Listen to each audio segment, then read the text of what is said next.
Welcome to the Tech Egg. Don't get scrambled. Enjoy the video.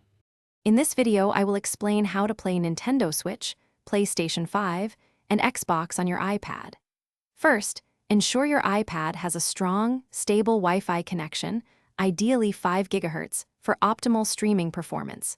You will need to download the official Remote Play applications for PlayStation and Xbox, and a third-party solution for Nintendo Switch. This setup allows you to enjoy your favorite console games on a portable screen. To begin, download the official PS Remote Play app for your PlayStation console and the Xbox app for your Xbox. These applications are free and readily available on the Apple App Store. For Nintendo Switch, a capture card is a crucial piece of hardware. It acts as an intermediary, converting the Switch's video output into a format your iPad can display. For PlayStation 5 and Xbox, the process is quite straightforward.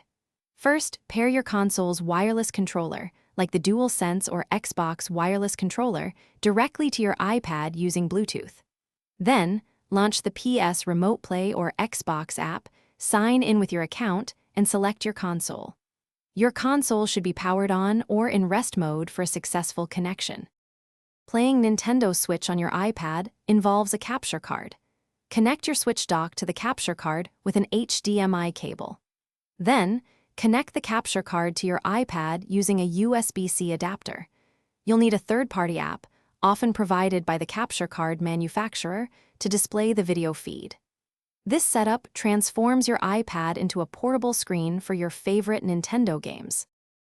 Thanks for watching. Consider subscribing if I helped unscramble your problems.